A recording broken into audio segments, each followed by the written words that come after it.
Hello, I'm your host, Kelly Eckhart, and welcome to The Future Edit.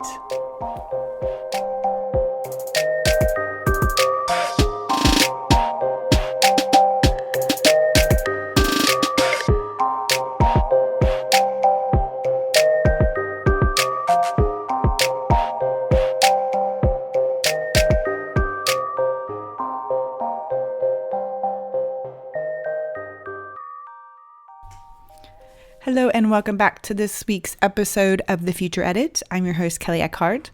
Now this week, I'm going to talk to Sharla Ember. Sharla Ember is a musician, singer-songwriter, but she's also a transformational healer and teacher. She uses music, frequency, and vibrations to heal you. Now, Sharla and I grew up together. My family went to her parents' church. She's a pastor's kid. I ended up being a pastor's kid as well. And we're going to talk about our upbringing in the church, a fundamental Christian church, which scares a lot of you. We're going to kind of go into our background, talk about our experience growing up, and how as we grew, we started to question our spirituality and our upbringing and what it actually meant. She had her awakening way before I did, and she is so knowledgeable of so many things. So we're going to talk about her awakening, how she got into this transformational healing, and what she's doing now. I'm so excited for this episode because you're going to hear a lot about my upbringing as well. So let's speak to Sharla. So thank you so much, Sharla, for being here. I really appreciate taking the time to chat to me. Now, thank you. Let's first start off with introduce yourself and a little bit about your background, and then we'll go into talking about your journey. Okay, so yes, thank you for having me. I'm just so excited and love reconnecting with you. So we grew up together and grew up a pastor's kid. That's all I knew. I grew up in Christianity, very, very fundamentalist Christianity. It wasn't all bad, but it had an underlying thread of shame, guilt, all of this type of stuff that comes along with it that you really don't even recognize that's happening because it's all you know. I mean, it's like growing up in an abusive relationship that you just don't realize is happening until you wake up one day. Yeah. So that's basically what happened to me. I was very zealous. I mean, even after I kind of, did my whole rebellion phase in high school and I left. I think a lot of PK kids go through that. Yeah. I threw it all. At that time, I didn't really throw it out like a lot of them do. I kept hanging on because I did have a very, very sincere relationship with God and what I understood God to be at the time. And so I knew that would always be with me. And I just thought, I'm just going to go have fun. I'm going to go have sex, do lots of drugs. I'm going to do this right now because this is the fun thing to do. Yeah. And then I'm going to come back to God. That's what I kept thinking. I'll come back to God when I'm ready. So actually, a boyfriend of mine helped me at that time to drop all the partying, even though he kept partying behind my back. That's another story. But anyway. I know some of those too. Yeah. At least he threw my cigarettes out the window, and wouldn't let me smoke. It wouldn't, whatever. So I got back into the church at that time. And when I came back into the church after, in my early 20s, I was coming back in really on my own accord because my parents weren't taking me to church now. So I was really going more with even though I was still very conditioned, I came back in with an idea of this is what I'm looking into and where do I want to go with this? So that brought me into a church here in Tulsa that was a very zealous church. But at the same time, even though they don't know it, they were very metaphysical. And they practiced a lot of metaphysical energetic practices. Of course, they didn't use those terms. Yeah. But we would practice feeling where people were in the room. When we would pray for people, we literally would just use our hands to feel around the person to see if we could feel any obstructions, anything that needed to be pulled away or dealt with. Now, a lot of this was based in fear as well, because the whole narrative was the devil's out to get us. We're sinful creatures and we have to always be looking over our shoulder, making sure that we're not being deceived, making sure that we're, toe in the line. So a lot of, even though we were doing all this, experiencing amazing supernatural experiences, at the same time, there was this heavy burden of fear and always feeling like everything was a demon. Everything, any bad feeling that you had was a demon and needed to be cast out of you. I mean, yep, I remember all that. Yeah. I mean, so I became a part of the worship team there. I led worship on Wednesday nights. And I remember one day waking up thinking, actually I was driving down the road. I remember it specifically, driving down the road, thinking, how long am I going to have to do this? This is exhausting. Yeah. Like thinking about, I enjoyed going into these spiritual meetings and going into the spirit, but it had such a heaviness with it. So that was God just like stirring the pot inside me and just being like, okay, there's something here that we need to be focusing on, learning about. Anyways, it was the beginning. And then I went to this conference in Kansas City, a woman by the name of Heidi Baker. She was a missionary in Mozambique. I think she still is. She started multiple orphanages for children who pretty much were living in the dumpster, living in the trash heaps of Mozambique. Yeah. She brought all these people in. So she's, displaying love, basically, this unconditional, beautiful love. So she's done this for a long time, sets these up all over the place. Anyways, don't know where she's at right now. I'm not endorsing her or anything. I don't know. But at the time, we went to this conference, my friend and I, and she gets up to speak. And all she does is start laughing. She just starts laughing. And so, of course, this whole audience of people were kind of used to that. We would lay on the floor laughing and whatever, it just, we were more about the experience than about, just the letter of the law type thing. Yeah. At least that's what we thought. So it's very interesting how those oppressive things will get into even the seemingly freest of communities. But anyways, so she gets up and she does that. And then after like 30 minutes of this, all she says is love one another. That's all she says. The entire thing was love one another. And it just hit me like a ton of bricks, because at this time, I had been involved in this church that I was at in Tulsa for about 3.5 years. And I was feeling really weary. It was almost just like I just had to make myself go to church on Sunday because I was being judged by the leaders. It was like, it's hard to explain, but I mean, I've always had this feeling in me of, we got to get rid of all these systems. We got to get rid of all these things that we think we need in order to connect with God, in order to connect with our true self. We need to get rid of all this stuff. So I've always kind of walked in that spirit, even though I didn't have those exact words to explain it. Yeah. And I felt that way on worship team. It's like, I would always pick up on, but why are we operating like this? This doesn't feel like love to me. And so it hit me like a ton of bricks when she said that. It was like everything flashed before me, and I felt like I cannot step foot back in that church again. Yeah. It was just this knowing. And so I ended up calling and said I was taking a month break. I didn't know what I was going to do. And anyways, I ended up leaving and never going back. And that started my total identity crisis, because that's all I'd ever known. Yeah. And I knew God kept telling me the scriptures that stood out to me the most were perfect love casts out all fear. Mm-hmm. And that became my mantra. I had that instant knowing that God is not fear. Yeah. God is not going to direct you with fear whatsoever. Yeah. And if you are being led to make decisions, or you're being led to follow someone out of fear of what might happen if you don't, then you're not following God, because God does not direct us like that. So that was huge revelation to me. Yeah, completely. So I threw that all out.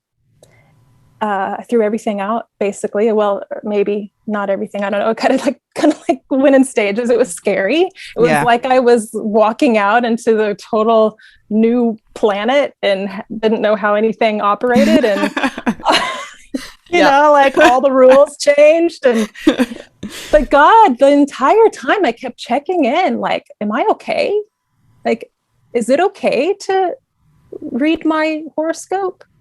Is it okay to like know what my astrology sign is? You know, I know, because it's all like New Age. It's like come from the devil. Oh my God, we just were so conditioned, and and I understand. I have grace for people that live under those conditions. Yes, because there are some scriptures in the Bible that do seem a little like, what does that mean? Mm-hmm. But now that I've walked through, you know, this was back in 2003 that I walked away.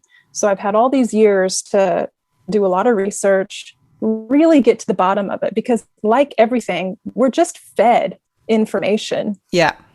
We don't really, not most of us have not done the research ourselves to find out where the Bible really came from. You know, what do these words actually mean? Even if you're reading out of the Strong's dictionary, which a lot of Christians do, you're still not reading the original Aramaic. No. And you're still not reading any original copy because we don't have those. They are non-existent in our reality. I'm sure they are somewhere out there, maybe destroyed, who knows? But and there's definitely arguments to that, and that's okay. You can have your argument, but it's like, I had to research. I had to look for myself. And I think there's a misconception that if you leave the church and you leave Christianity, that you're leaving God and you're leaving spirituality. And this is the psychosis of separation that people believe that you can actually be separated from God is psychosis. And that is... It's so true, isn't it? Yeah. So I and this is not just like me thinking, oh, you know, fuck all that, I'm just gonna do my own thing, you know. No, this is after gut-wrenching moments, wrestling, like it talks about in the Bible with Jacob, wrestling with God, wrestling with what is this all about type work that I've done for years and years and years. And I honestly kept checking in. God, please, if I am being led astray, you've got to just like intervene with some major thing here. But God was just like, you're doing great. Keep following, follow your heart, follow love. And I'm leading you and I'm guiding you and I'm opening you up and I'm bringing you back into who you truly are. And I think this is the journey that we're all on, whether we realize it or not. We're on the journey of discovering who we truly are again, remembering who we truly are again, which is absolutely one with God, one with truth, one with love. We are not outside of that. We have lots of leeway to make lots of mistakes, which is actually what the word sin even means, to miss the mark. It doesn't mean some horrible, evil thing that you've fallen into the trap of the devil. It literally means, you just missed the mark. It's okay. Try again. Shoot that arrow another time, and maybe one day you'll hit the bullseye, you know? I mean, it's so interesting, right? You said, you know, you were saying that so many things have been lost in translation, and it's such a shame that because of this, so many people are also being led astray because they think that the word of God is the word of God, right? And so then you have all these just things that you're dealing with on a daily basis, like sin and the conditioning and the fact that people by this lost in translation are actually being the ones led astray. Because you said it's all about knowing yourself, right? And if you're not, you know, and I know we'll get into this, but God wants you to know yourself. But and a lot of times in Christianity, especially at the church, it's doing the opposite of not knowing yourself. Reject yourself. Yes. Don't pay any attention to yourself. What your heart is actually saying. Yeah, which usually means exactly. It's a sin. You're listening to what you really want, what your heart wants, which is probably God actually saying to you, inside going, no, don't listen to that. Listen to yourself because I'm speaking through you. Yes. You know, and a lot of times people go against that, and this is where this whole fighting of, I don't know what to do, I can't hear the voice of God. I'm like, but you've already heard it because it's your own voice, right? It's there. God put it innately in you. It is not separate from you, and that's the issue. Yeah. It's difficult because we have a lower nature and we have a higher nature. We have a God nature and we have an ego nature. Yes. But it's for a purpose. We have this situation that we're here in this third dimensional plane we're experiencing for a reason. The ego challenges us to grow, to change, to surrender. If we did not ever have an opportunity to surrender, we wouldn't know what surrender is. We wouldn't know what love is. If we were living in, on a carnival ride, I mean, it would just be all, whatever. This is actually like what you said, knowing ourselves is key because that's how God knows him, her, itself. Is through us, is through who we are. And we are all expressions of the divine. We are expressions of this beautiful experiment that we're in, if you want to call it that. I mean, we're not lab rats, but this is like, to me, I like taking off all of these serious, like, oh, you have this one chance. And if you fuck up, you're sent to hell for the rest of eternity. This is insanity. Doesn't make any sense at all. What loving God would ever, if you wouldn't do it, and you lack, and we all lack in perfect love, in our practice of it, if we wouldn't do that to a dog, why would we think that unconditionally loving God would do that? Yeah. And the argument is, well, you choose to separate from God. Yeah, we choose every single day to either live by the principles of love or not live by the principles of love. So every day I have a choice to actually be in my own hell or be in my heaven. So even in and I just encourage people, if you're struggling with these concepts and they seem really out there, I really encourage people to read a few books that have been so integral in my understanding of the Bible, because that really is what it comes down to. I mean, basically, completely. The main Christian argument always comes back to the Bible, even though it's impossible to master the Bible. I mean, and we are so Western. I mean, we're both Western people. Yes. Good point.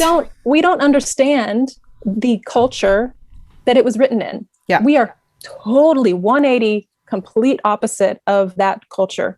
Even the language itself, Aramaic, which was Jesus's regular language or original language, it was written in a way, and Aramaic, Arabic, and Hebrew, they're all Semitic languages. Yeah.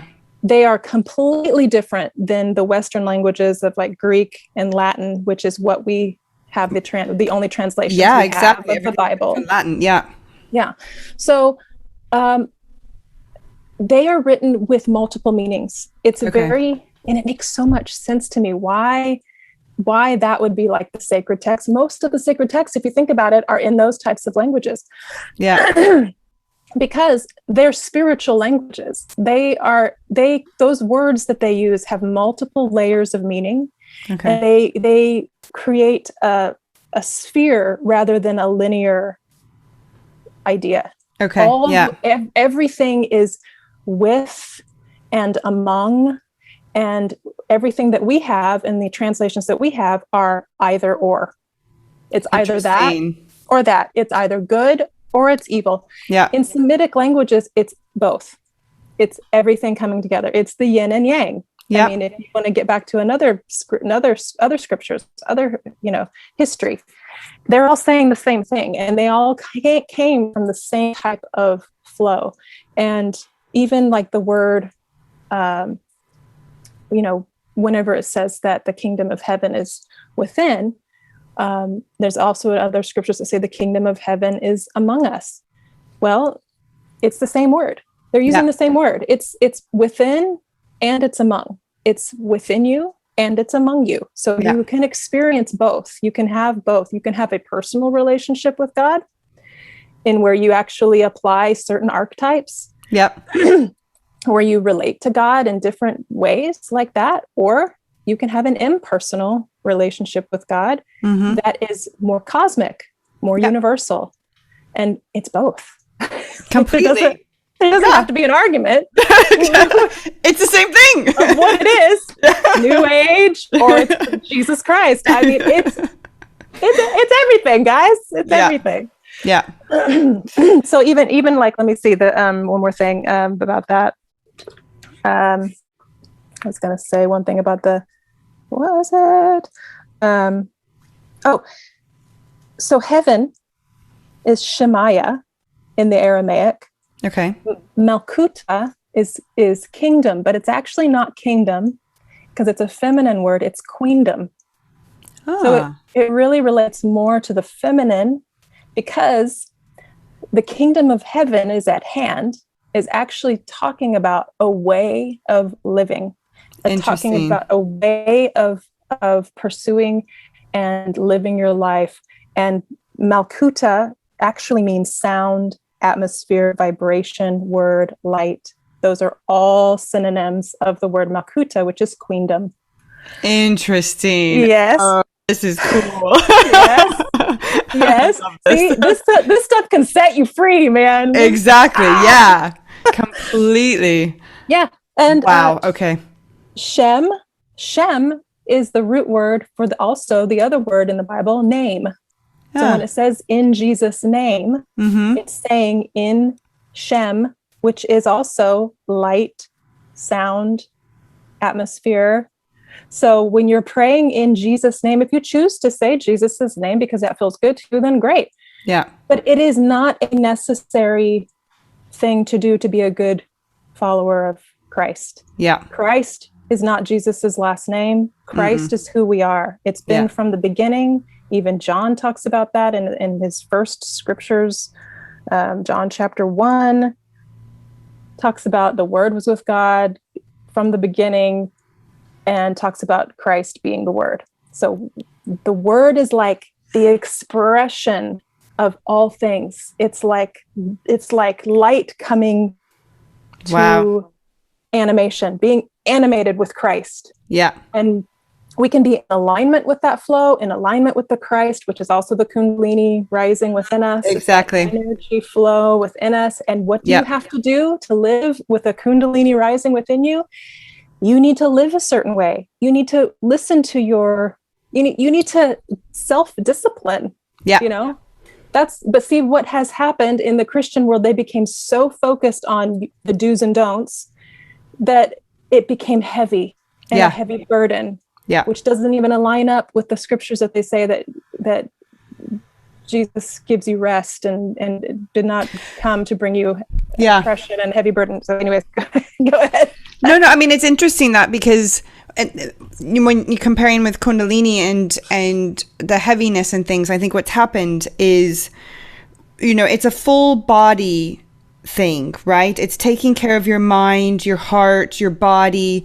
And it's funny because I've done some Kundalini classes and I walk out of that class sometimes with a complete just overload of just tears and release and feeling so grounded and full of love and full of life. And I also find in Christianity that there's so much that's missing. They're so, like you said, focused on the do's and the don'ts and going to church and having to do this. Meaning, most of the time people aren't taking care of themselves. They're not getting enough sleep. They're super stressed because they have to do this and they have to do this. And the whole idea, like you said, is this sound, this atmosphere, this love is a whole body experience. It's from head to toes, meaning take care of everything, right? Because Jesus, God, universe would want that. It's about this whole body experience. And a lot of times I think they've just completely missed the point, like you just said. Exactly. And I mean, because that's the thing, it's like so many people need to believe in something. They want to believe in something. Yeah. But once you open your mind up to this idea that it's not this one way, then it's for everyone. Yes. And I think a lot of times with Christianity, especially fundamental Christianity, Christians like we grew up in, it's one way or that's highway. it, or the highway. Exactly. And so you're completely limiting people, or you're basically turning people away and saying, like, back to the point of love, we'll only love you if you are this way. To where when it comes down to this whole universe light sound experience, that's for everyone, right? Which is super, super important. And so what steps did you take then?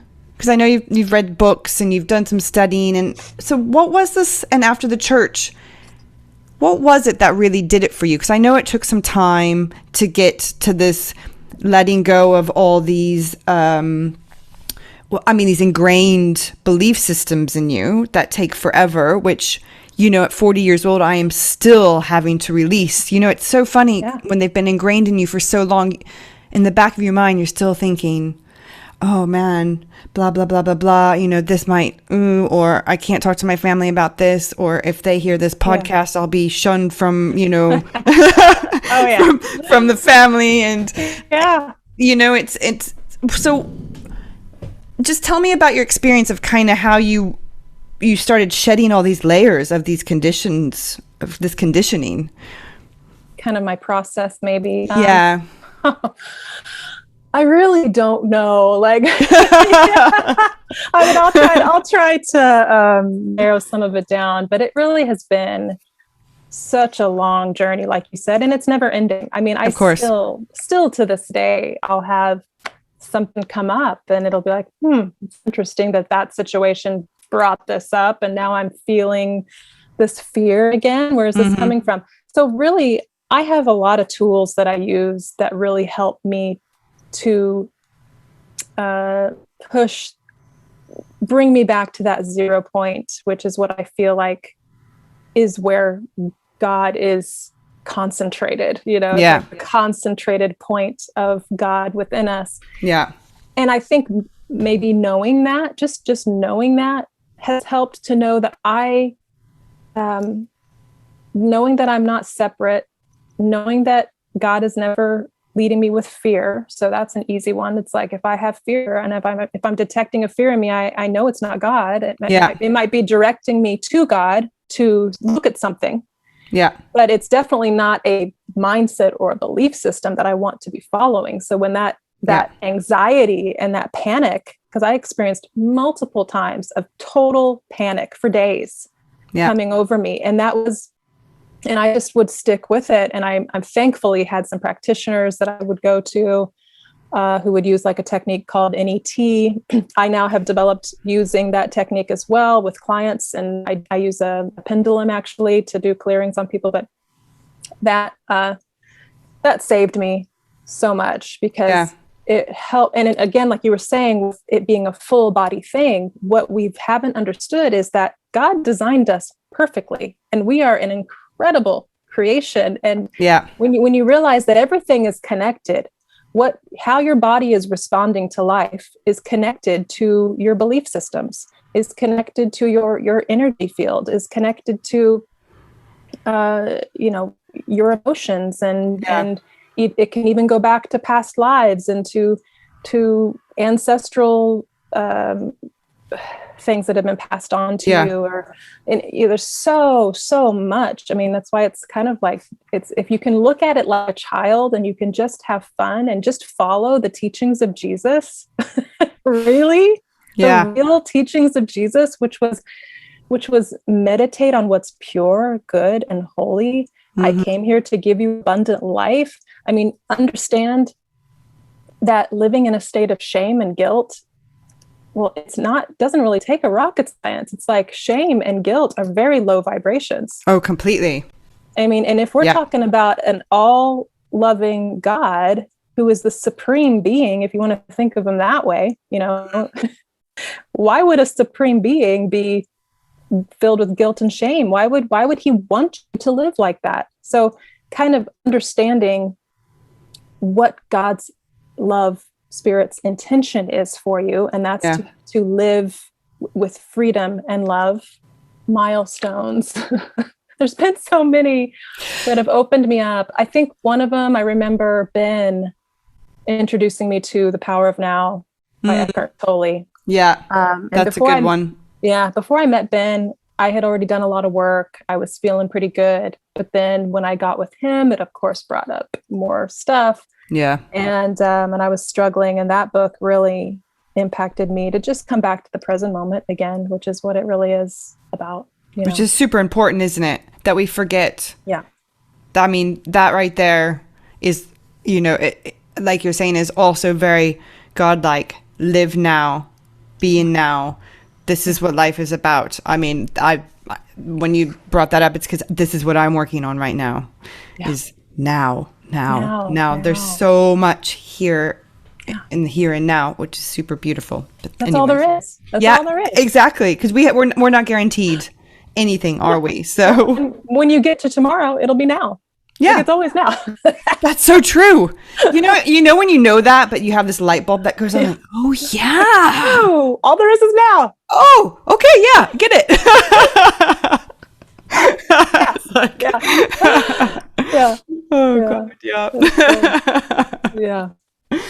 Yeah. And I mean, okay, so music, because music has been very, very big in your life. You've been playing did you start off with violin or was it cello? Violin. Yeah. Violin. And then you studied music, correct? Kind of. Okay. And then, but you've always been playing it. It's always been a very, very influential, big part of your life.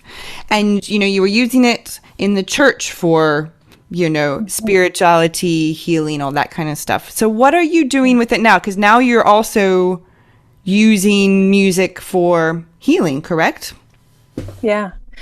Yeah, that was a big part of my awakening as well, was realizing that all of these, when we gather for worship, the Christian mentality is, well, I'm pleasing God right now. So yeah.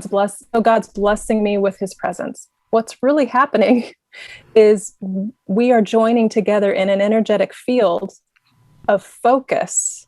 Interesting. That is when we're focused on letting go, and we're focused on releasing tension, and we're focused on trusting a higher power that really flows from us, then God shows up in a tangible way, presence of bliss, basically, because that's God's presence. That's God's natural state, shows up. So that has impacted the work that I do in just helping people enter that place. Okay. And when I left the church, that was part of my identity crisis, because I did so much of my connection to God does come through music, and I didn't have an outlet. I didn't know where I fit in. I didn't know how I was going to do this. So it took me several years to just get the confidence to start sharing with my new community, this is something maybe we can try out, because it seemed like a lot of new age community, they had their own practices, more of a meditation, more of an internal experience, and also more cosmic. And it was less experiential on the outward. Yeah. And so I've kind of worked on, and it's kind of one of my favorite things, to just help people develop that, all of it, so that, because we have, and I feel like that brings us back to our roots of tribal living. Yeah. Because we've come so far from this practice in the tribes of community and music and dance and drums. And there's a reason why they did that. Yeah. Because it changes things. It changes you. It causes you to get outside of your brain, where you're too much in your left brain, too much thinking, and you're able to connect instantly with spirit, which is more of your right brain, more of your feminine, which again is why Kingdom is feminine, because it is a feminine experience that you move into that helps to facilitate visions, knowings, experiences, You don't need any drugs. I mean, it's like it's innately inside you. Your pineal gland actually creates DMT. Yeah. And if we can learn to cleanse the pineal, raise that energy within us, which is innately the Christ energy, that's what brings connection. I mean, the Eastern gurus have known this for centuries, and they've taught about it.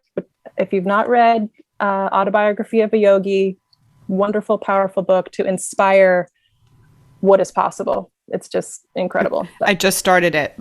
Oh, you did? It's like, yeah, I've just started. And we're going on holiday next week, and it's going to be my pool book, like just going through it and through it and through it. I'm super excited. Oh my God.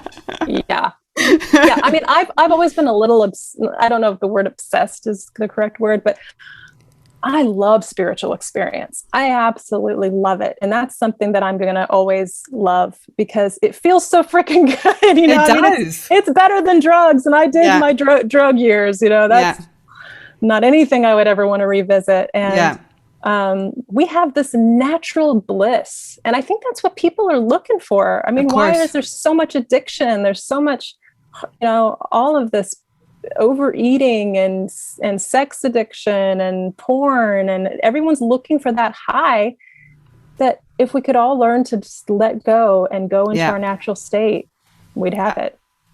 And I mean, what needs to happen then? Because I think a lot of people, for one, haven't been educated about this, that, you know, until you have like an awakening, or you meet someone, or you've gone through a really hard time and you're like, right, I've got to do something about my life. A lot of times people are looking for something, but they have no idea where to turn or how to get this experience, because no one, it's, you know, because if you're in the Christian community, they're never going to talk about this, you know, and then if you're on the other side of agnostic or atheist, it's a completely different, it's hard to find that.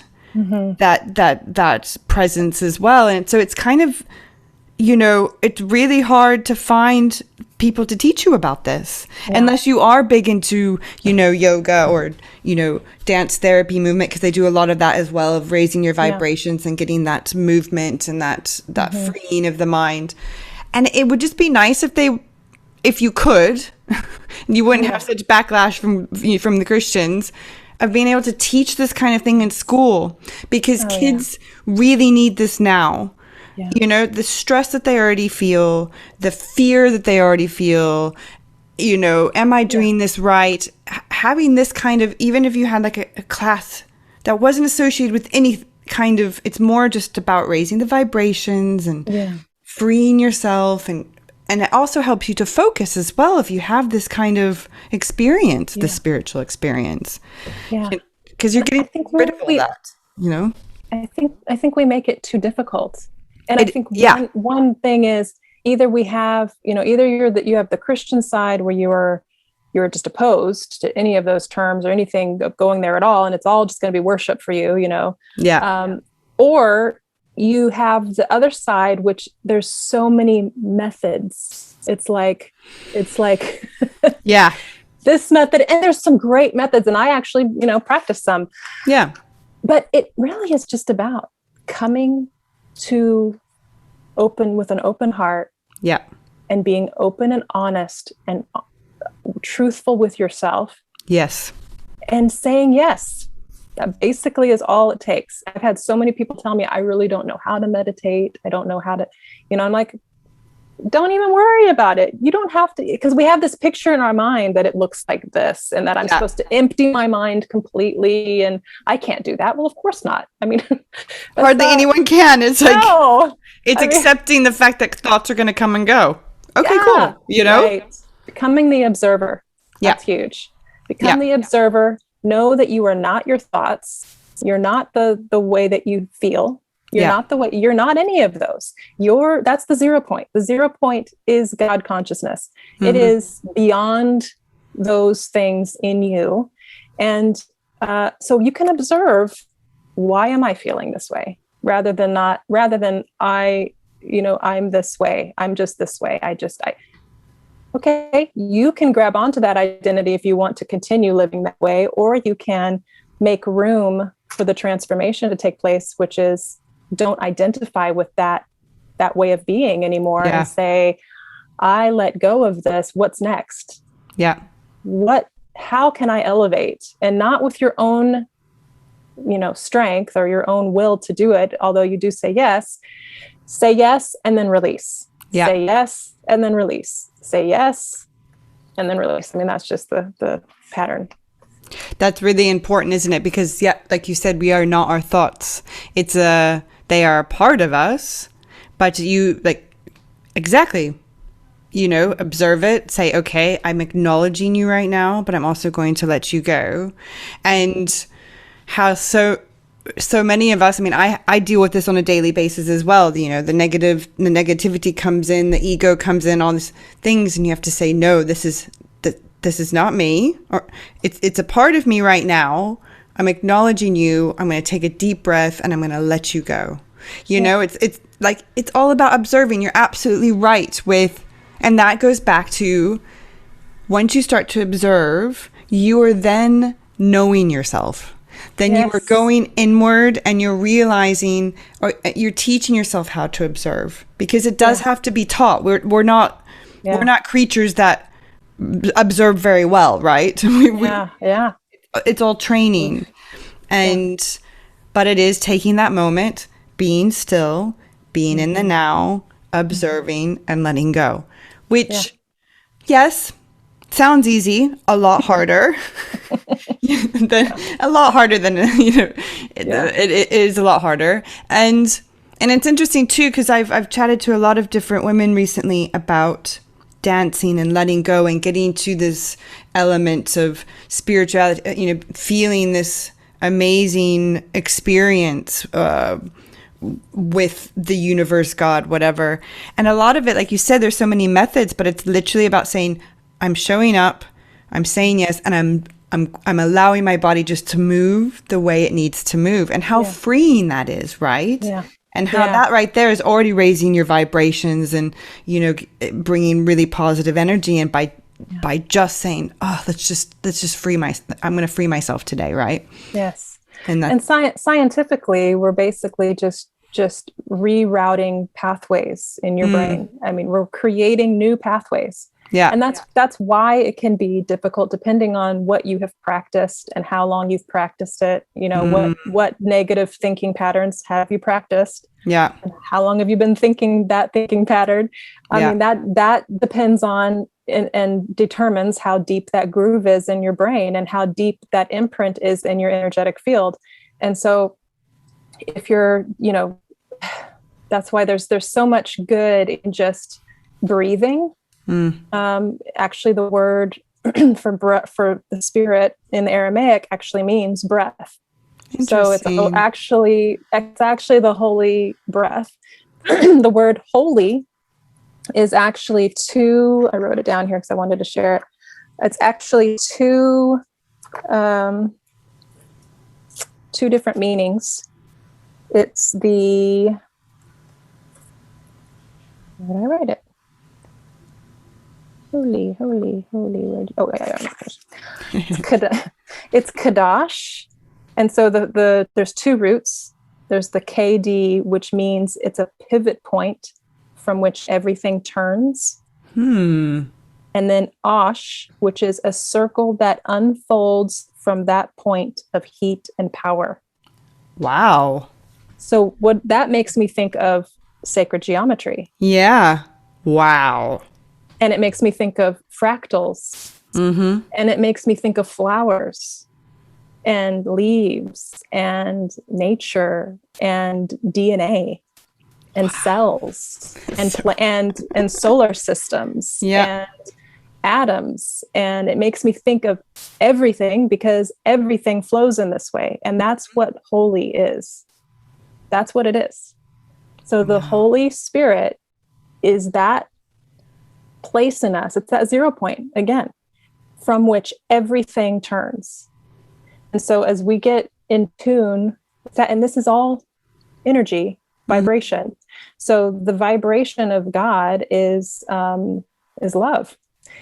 So that is the point in us from which everything turns.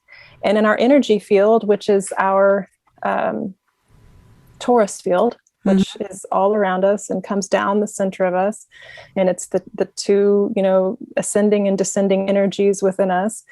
Those all meet in the center here. And again, the holy place. Yeah. We also have the holy place in our heads, which is the pineal gland, and it's the seat of the spirit. And it's the actual, if you look in the Bible and just in the description of Solomon's temple is basically in your head. You have Solomon's temple, which it says in the Bible was built without hands. So you are the manifestation of the temple. You are the temple. We are all the temple of God. We are the temple that has this holy point of sacredness from which everything comes. So observing what, there can be certain hiccups or stagnant energies or things that we've allowed in. It doesn't affect that center point. That's always there. Yeah. It just affects our experience. And we're here to allow and help ourselves transform into the fullness of God's expression. Interesting. And when you think about it that way, I mean, for me personally, when you're saying that, it's so much then so many things that you care about so deeply or are stressing about falls to the wayside then, because it is about this coming in alignment with yourself, right? And full experience of life, whatever that is. And it doesn't mean your job, and it doesn't mean this, and it doesn't mean this. It's this complete inwardness, love, shining light within. When you describe that, it makes me feel at peace. It's then I've got this. I can do this now. Because there's so many external circumstances that we allow inwards as well. And then this is where you're off balance. And then your energy fields end up spiraling out of place. And this is why so many people are depressed and so many people feel lost or blocked, because they're not centering this whole, I mean, when you were reading, I'm stumbling over words, but when you're reading them, I think it's because my brain's like, ding, ding, ding, ding. Oh my God, this makes so much sense. It's like. We are incredible, powerful beings. Yeah. And I'm not afraid to say that. Yeah. There was a time where that felt weird to me to say I'm a powerful being, because I had been conditioned to be powerless. Yes. I had been conditioned to follow, to be a good little Christian. Yeah. And that is not what God created us to be. I mean, what? Yeah. Even Jesus said we would do greater things than he did. Why are we not doing those things? Yeah. Why are we not living like that? Well, there's a reason for it. We don't know how powerful we are. And until we align our belief in what we are, it's not going to happen. Yeah. And in order to align your belief with what you are, you have to align with who God is, because that's what is animating you, that you are. Yeah. Okay. So you have to align with those principles, and you have to let all that other lies, talk about being lied to and deceived. I mean, that's the lie. Yeah. That we are separate from God, that we are other than, and that we are these powerless little things that just, are here to just please or displease a God in another place. Yeah. So that we can go be with him after we die. I mean, this is absurd. Which doesn't way of thinking. Exactly. Because it's basically you be good now and follow the rules. Then you get then you get the benefit. No. Exactly. But that's not how it works here, right? Yeah. It's not even biblical. No, it's not even biblical. We've just been conditioned to think it is, and it isn't. Even in the end of Revelation, it talks about we stay here. It's a new earth. Yeah. I mean, exactly. But at a certain time, on a certain day, we're all gonna disappear and fly into the sky, and then cars are gonna crash, and then and then it's the what's it called? What is it called? The second coming. But there's another thing it's called the rapture. The rapture. Thank you. Mm-hmm. I mean, I don't even know the word anymore because I've just completely done away with it. I'm like, I'm sorry, that's just bullshit. And it's it is interesting when we start looking at, I mean, there is something that is happening. It's not going to happen the way that we were taught. Something is happening. I mean, in the scriptures, it's talked about in not just the Bible, it's talked about in the Bhagavad Gita, in the Quran. There's something, and through my research, what I have found, it's way more organic and connected to all things than what we think. Okay.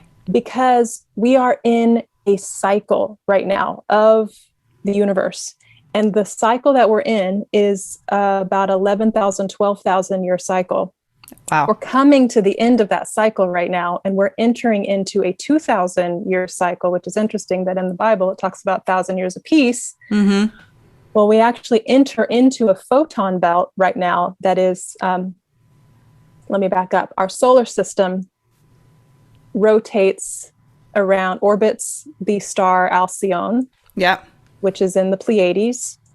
And that's the cycle. It takes actually like 25,000 years to go all the way around. Okay. But around the star, and I've done some videos on this, but around the star is this photon belt. And it's a heightened, concentrated light. There's this light that is surrounding this star, and it's energy. It's like really heightened light energy. And our solar system, like, so here's the star, here's the photon belt. Our solar system is like right here, and it has just started entering that photon belt. Interesting. And what the ancients would say and would talk about, they would say that about every 11, 12,000 years or so, there's a harvest of souls. And what happens is it's actually it's actually an ascension of vibration. Interesting. And so those who are... I love this. This is like blowing my mind. It makes me so happy. So actually, when it starts to enter that, what is happening is the entire planet is being affected, our entire solar system. And they have proven that in science that all the planets are changing right now. They want to say that it's global warming or whatever. It's not just happening on this planet. It's not really a human rooted problem, although we need to learn to treat the earth a whole lot better than we do because we are stewards of it. But we are not the only cause of this change. And actually, I would even say we're not the cause, because it's happening in the entire solar system. And it's actually part of this bigger system that's happening. Interesting. And it's changing the frequency of the planet. It's changing. So that's why everything's chaotic right now. That's completely. That's why everyone's like, what in the, because that's what happens when you start to raise your vibration, everything else has to fall away. And what happens? It gets exposed. It gets seen. Everything comes to the surface, because everything that is not of that level of vibration has to be dealt with. So now everyone's like junk and like stuff that's been laying in their dark corners, of their internal house is coming to the surface. And we're really doing the work right now. That's why I've seen so many light workers that are coming to the forefront. So many people are coming to the forefront. So many people are having awakenings right now because we're entering actually into a new age. I could go on and on and on at how many spiritual ancient texts talk about this. Even just the most recent one that I found out about, which I didn't know, was the Aztec calendar. Okay. On May 26th, we entered the sixth sun. It's called. It's the beginning of a 6,500 year cycle. We just ended the fifth sun, and what they talk about is the sun is ascending in vibration. Okay. So it's changing its vibration right now, and so the sun is a part of this whole thing. We're entering in this photon belt, and we're changing, we're shifting, so everything gets affected. Yeah, of course. So anyways, I don't know what this is going to look like, but there's so many people that have talked about the ascension of the planet and the beings that are on the planet. And so we don't know what that looks like. Does that mean that, because raising your vibration, when you start hitting certain frequencies, you can go into other dimensions.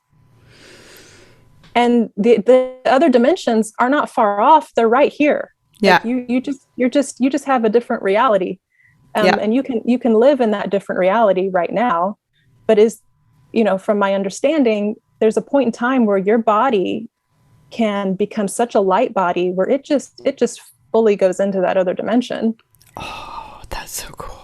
I think that's what it talks about, like Enoch, just in the book, it says that he just walked with God, like all of a sudden he just wasn't there, Yeah. I think that's what happened. Like, it's like there's and certain, when you're reading autobiography of a yogi, that type of stuff would happen. Like, you can learn to be truly master of your vibration. And these gurus, they've learned how to bilocate, how to be wherever they want to be, because this matter is not actually solid. We're actually vibration at our core. We're actually light. So we just believe that we are solid. We believe that we are bound to this dimension. Therefore we are. But as we stop believing that and we start understanding, no, we're actually multidimensional beings who can live in a things can get really strange and weird. Like, I had a really weird experience the other day that's kind of scared the shit out of me. But then I like gathered myself. It took me a few days to like, okay, what's going on here? But that was the message behind it. It was like, you're starting, the veil is getting thinner. You can see into this other realm that's always there. It's always been there, but you're starting to understand how to do that. That's so cool. It's so funny because I've watched a lot of movies or things, movies that I've kind of had this kind of this idea, right, of another world, or you can see yourself here. I mean, granted, that saying that there's two beings at the same time living in different places, but I constantly am thinking that I am sitting here, but there is another dimension right in front of me. I mean, we're just on top of each other, on top of each other, on top of each other, and constantly it's like there was that movie with Interstellar. Interstellar, yeah. And I watched that the other day, and it's true. It's like, it's, granted, they're trying to put it in a form of how we can understand it watching a movie, right? But it is all these just dimensions, and you could just keep falling and falling and falling into this other dimension. And I find this fascinating. I mean, I was told with a reading that I'm a star seed, so I come from like this star, and you had mentioned something about, what was it called, not the photon, and she mentioned something about that as well. I need to go back and I'll write you about it. But it makes so much sense, because she also says that a lot of times maybe these souls or these beings or whatever, and this whole other this time that we're coming into could be that it is these other souls or whatever coming from these stars or coming from these planets and joining all together, if these are dimensions. Because there's a lot of people that say that they don't feel of this world. They feel that they're connected to something else, that a lot of times, like, why do I feel like I'm so out of place, or why do I feel like I've been somewhere else before, or I've been through another. I mean, I don't know how many times I have deja vus, or I'm walking down the street and I'm like, I know this place, and the smell, and it takes me somewhere else, but it wasn't in this lifetime. It was completely another lifetime. I mean, I know that I've lived so many times, just because I've been, when I've seen healers and different things, like, oh boy, and like, your daughter too, like, she's an old soul. I'm like, oh, I totally know that.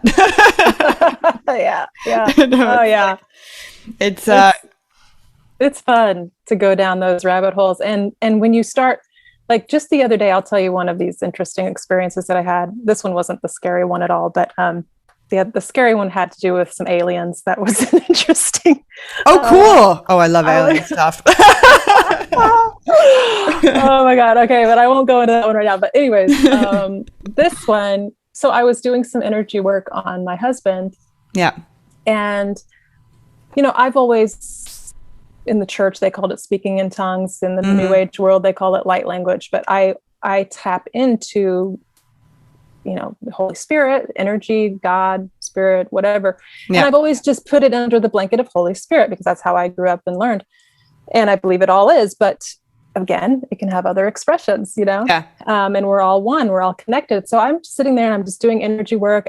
And there's been multiple times in my life that I will start feeling emotion or feeling something happening, and I don't really understand what it is. And I typically don't ever really know what it was. But this time I knew what it was. And it was really interesting to me that I was shown that, because I've been asking, I really want to understand more what's happening when these things happen to me, Yeah. And so I'm praying for him, doing energy work, singing, doing what I do. And this energy comes through of light language.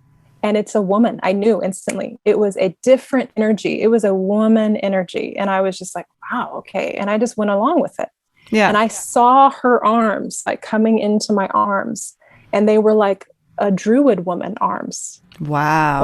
Like druid clothing is what it felt like and looked like. And I'm just like going with it, and it felt so good because it was ministering to Ben. Yeah. And so I'm singing, and she starts crying through me and just singing and speaking and crying. And I kind of interpreted the message to what Ben was to him. But basically it was just a really powerful experience to be able to see her. And I knew in that moment that she was his mother in a past life. Interesting. And was speaking to him because he was going through a really rough time. And she was telling him to tap into who he is and to his power and do not give up and to do what he's here to do. And she was like helping to pull him into that energy and Just break got the chills. Wow. break the mode of brain that he was, in. So that was, amazing. And then the other day, what happened, I was praying, I was in a meditation or something. And I may have been, because I do dowsing, and I can do sessions where I find out what people's past lives were, or how many there were, or, what star family, or, that type of thing too. Yeah. It's really enlightening and interesting to go Completely. down those. I mean, it's just so complex. I've had to start a journal to like write things down because everything overlayers and overlaps, and it gets so intricate, Yeah, completely. But I had a knowing. I can't remember why it was that I knew this, but it came to me. Oh, that's right. I think because I was checking into some past lives things, and I realized that it was actually me. I was his mother as the druid woman. Wow. But you know what's so interesting though, because side note, I was told though that a lot of people in your past lives, you will always be connected somehow. So, because my husband was my wife at one point. Yep. And one of my really good friends was my nurse at one point when there was this whole thing about me being in a psych ward or whatever back then. And then they'll be at some part again in your life. That's so interesting. Wow. Oh yeah. Like I've tested that Ben and I have had 7 lifetimes together. This is the first time that we've ever been romantically involved, which makes so much sense because of just how our relationship has been. And we have a very deep connection spiritually. Yeah. And he probably would not have been like someone that I would have like thought, oh, I'm going to date that guy. Like it just was like, it was just this otherworldly thing that brought us together. I mean, we don't, it just, that's so cool. Yeah. Wow. And I tested that I dated my dad in my last lifetime. And it was a really tumultuous relationship. Thanks, I don't need to know anymore. Oh God, I know. Like, oh Lord, I don't want to know this. Yeah. Amazing. But it's like, it's interesting going down that path because it expands your connection, because we are not these roles that we're playing right now. Yeah. We aren't, I'm not his daughter, you know. I mean, Yeah. I'm expressing and as that right now, and I'm learning through this dynamic Yeah. right now. But we've had so many dynamics, and it just, I don't know, man, when I started feeling and learning about other lifetimes, it really helped me to love better. Like, Yeah. instead of feeling like if we screw up this one time, then we're screwed, you know, and we better tell everybody about the truth or else they're screwed. I mean, no, it's like, you know, you're all God's children. We're all on this journey. We're all discovering, we're all evolving. And that's really what it's about. Richard Rohr always says it's not a transaction, it's a transformation. Yeah. There wasn't like a transaction that happened with Jesus, you know, dying on the cross that saved you. It's no, he was the archetype for death and resurrection that's happening within you. Yeah. And that's the process. We Yeah. are evolving in that process of death and resurrection within us at all times. Wow.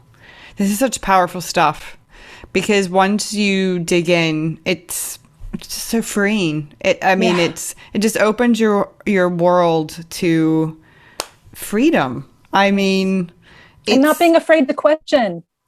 Just go there. Oh just go there and look. You know, God's not scared of your questions. Yeah. Yeah, it's quite interesting that I was listening to a conference about the science of healing, and there is this that now there are therapists now training in basically fundamental Christianity of how to basically help individuals coming out of this world, because there's a lot of therapists that don't really know how to deal with this. One, because they haven't experienced it, and two, you have a lot of people coming out of the church that are so fearful and full of shame and full of doubt and questioning themselves, that want to get help, but they feel that, you know, God's not going to love them anymore, and how there are now therapists specialized in this, and how important it is to have this now, because it really does mess with your mind. I mean, the amount of doubt and disbelief or, you know, shame that I've had for so long, but listening to you talk about your experience and how it's, you know, raising your energy and frequency, and just knowing about love, and that God is us and is in us and all around us, it just changes your whole outlook then. And it frees you, and it gives you can question, and then you get to know yourself so much better. And realize how, I'm just repeating everything you said, how powerful you are. The fact that you say, I am a powerful human being, that is awesome. Yeah. You know, that's magical, actually. Beautiful. Now, just tell me a little bit quickly about so you do this transformation healing, and you can do past lives, and you can do energy frequency work. How do you, one, ground yourself before you work with someone? Because I know that must be really important. Mm-hmm. And if I were to come to you, just give me a brief, I know it's probably different with every person, right? They have something they're coming to you for, and do you do music with everyone and tune in, or do you do other things with them as well? Yeah, it just depends. I really like to start at the beginning with people, like, instead of doing kind of a rote, like, this is what I do, so I'm going to give this to everyone. It really is tailor-made for everyone. So, you know, I get all kinds of people that come, and sometimes the person is hurting so bad that they just, you know, need to be listened to. And then I can give them some tools and some things that they can take with them to utilize and use themselves. I think that's the thing I want to do the most, to help people develop their own practice of dealing with their shit, because there's a lot of shit that can come up. Completely. And I think that's one of the main issues I think I see with people, is just, how do I maintain living? And, you know, I've been working on my shit since 2000 really, very actively over a long period of time. So it takes, I think, for people to give themselves grace patience with themselves is huge because it's not going to happen overnight. Yeah. But typically in a session, I'll use my dowsing tool. I've kind of developed my own process that's like a cross between neuro-emotional technique and then my own intuition, and getting down to the root of certain, if someone's really struggling with a stumbling block in their head or a belief system or something that they just can't seem to get through, we'll start there. Yeah. I use the singing bowl a lot. Nice. That's kind of easy to use online. Most of the work that I do is online right now. Yeah. Yeah, absolutely. But if someone comes in person, which you'd have to be local, then I can do, more body work and stuff like that. But yeah. And do you feel that once you stepped into your awakening, you stepped away from the church, that this was feeding through you more? That your gift of healing then appeared even stronger? It started coming back. I think because I operated in the church. Like I would use a lot of what I'm doing without realizing, but there was a lot of stress that came along with it. Like there was a lot of like weird pressure, tension, like who's the most spiritual one here?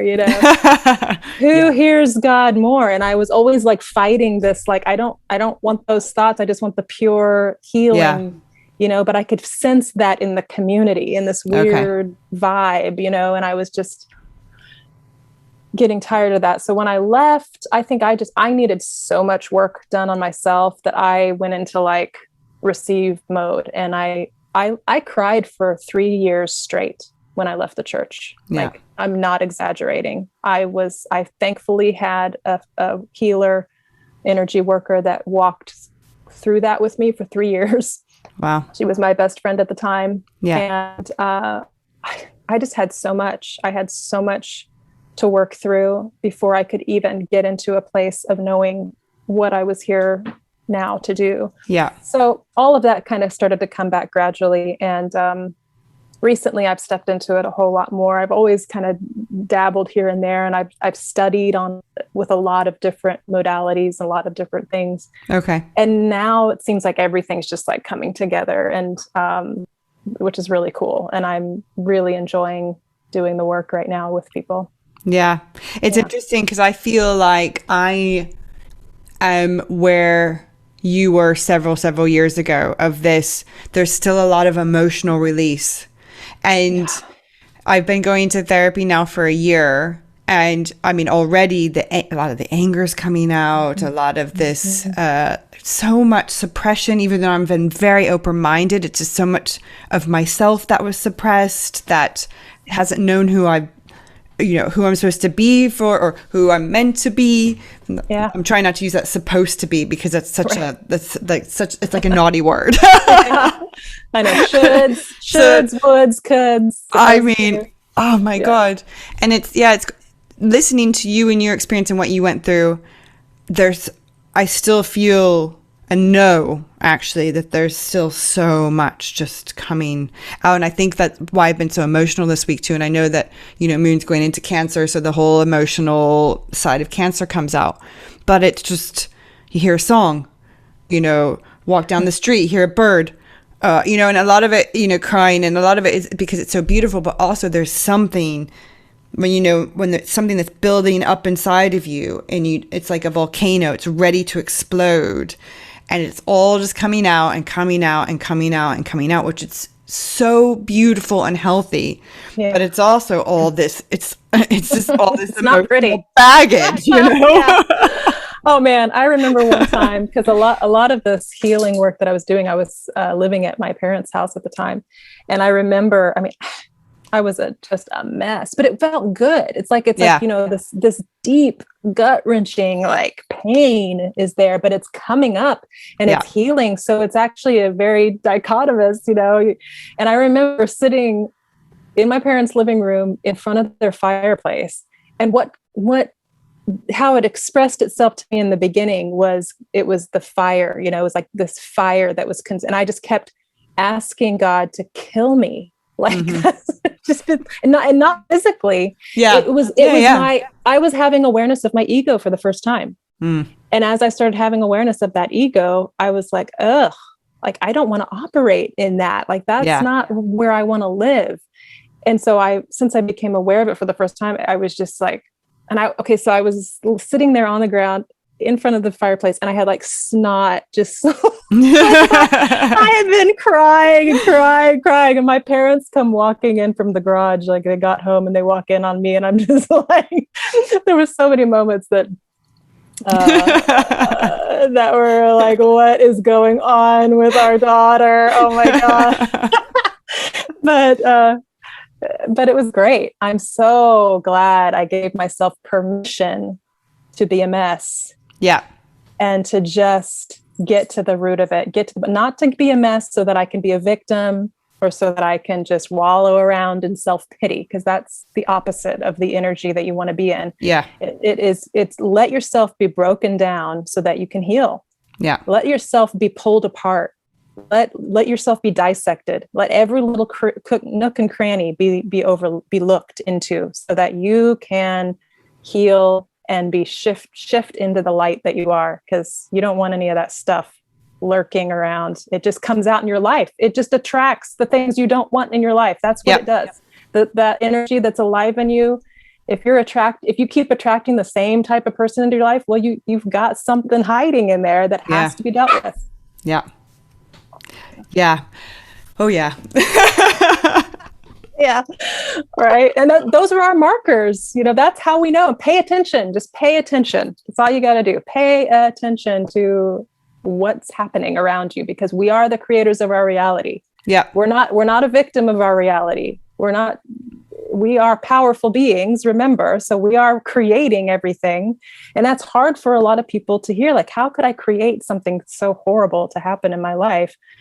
Well, we are definitely also co-creators. And so as you go down this path, it's like you just kind of start to be able to see your part in it.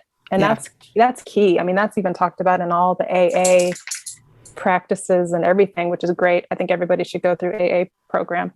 It gives you great tools. Self-awareness, isn't it? It's all about self-awareness, owning your stuff, owning what your part is in it. Because if you're caught in a victim cycle, you can't heal when you're there at all. I know some people like that. Yeah. It's now for someone that is where I've been and where you've been, do you have a piece of advice for them? Like, if there's one thing you could help them kind of make that small step into that direction of freedom, of that release of shame and guilt, what is the one thing that you would tell them? I think becoming aware, just becoming the observer. Yeah. Start observing.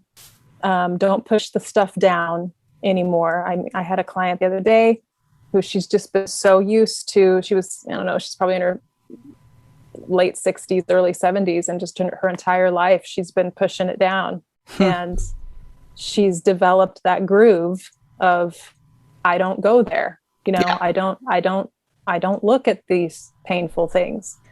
And it really is it's a constant work. But eventually you become so much more in tune and a vibrational match to being the observer that it's effortless. You don't have to work at it anymore. You just live like that. You've severed any identification with a false reality, and your identity is fully within that 0 point God consciousness. And I think that's where we're all headed, is to be there in that space. And so it doesn't stay hard. That's where I would tell people too. It's not going to always be hard. It might be difficult in the beginning when you're developing this new way of thinking. Yeah. But, it'll get easier. Yeah, completely. And my last question then for you that I ask everyone, because the future edit is about editing the future you. It's basically observing, going inwards, freeing yourself. Describe the future you. Hmm. Future me. She doesn't exist. It's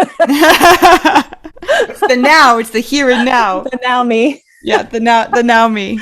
Oh, well, we're working really diligently, my family and I, to be financially independent of any sort of place that you have to go. So my husband, he works for a TV station in town, so he has to go to work, and we want to be working together and doing our energy work and our Amazing. spiritual work and doing music and traveling around to the different national parks.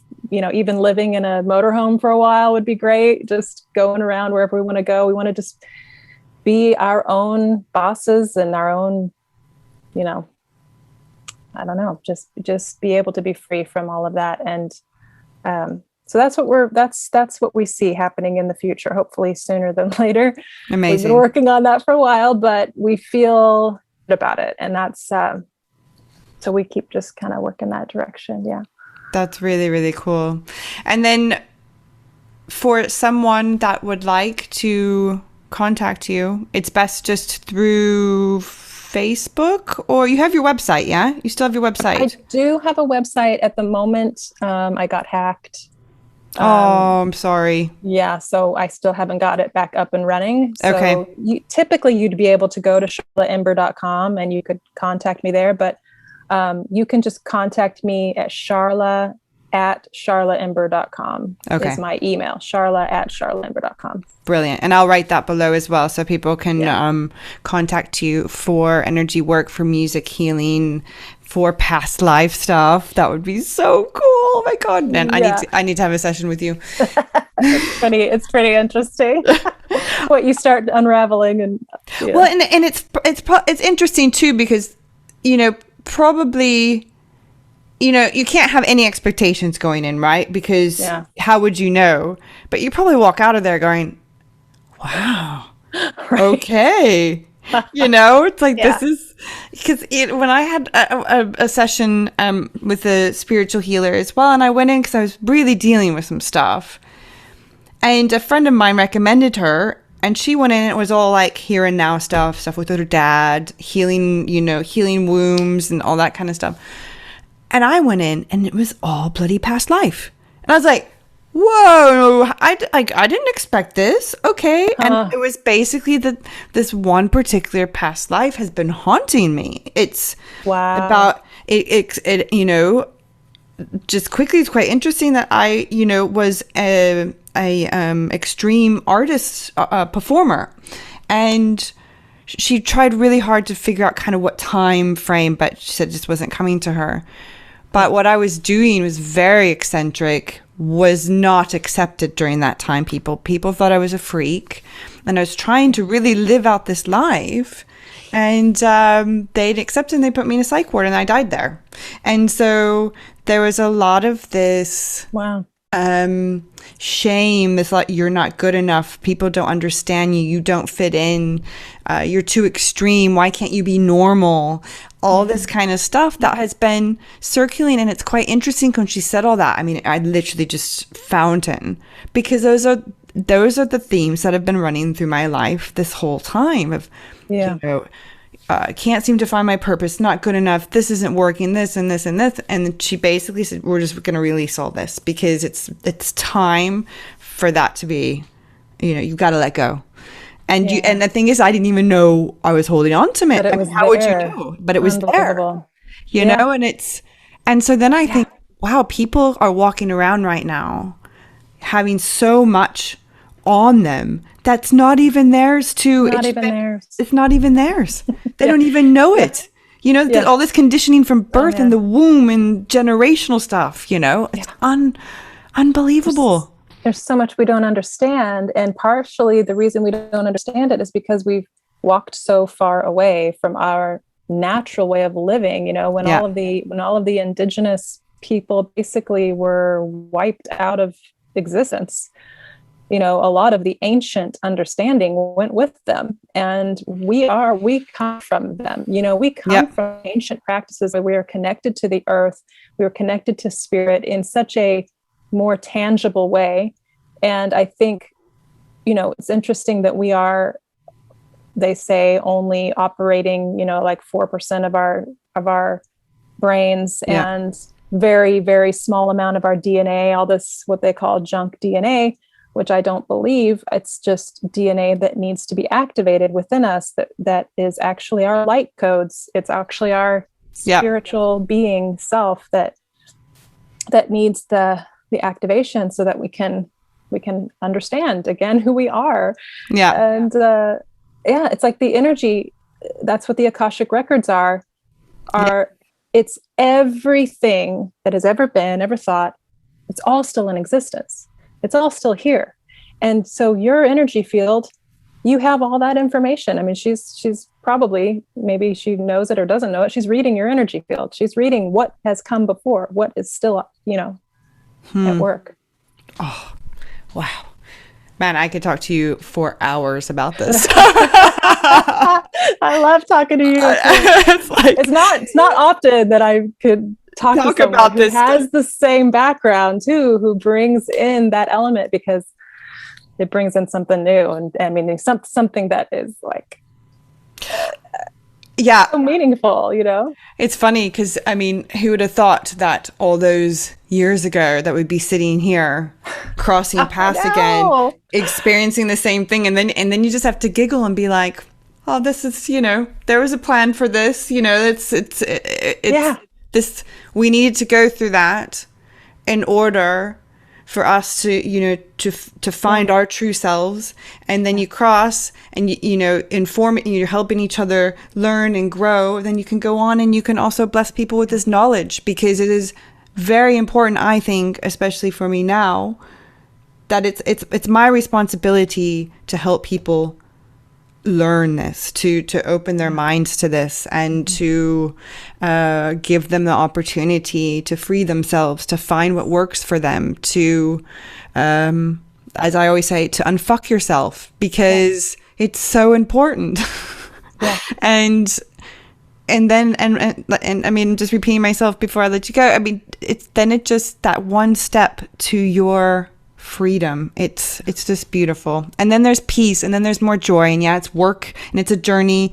And I always say with therapy, you're not going to be cured, but you're learning how to maintain a healthy existence for yourself. You're really learning to just let go, breathe in and breathe out, like you said before. Just it's the same as like good nutrition. It may cost a little more right now. It's an investment to buy organic, non-GMOs and all of that kind of stuff.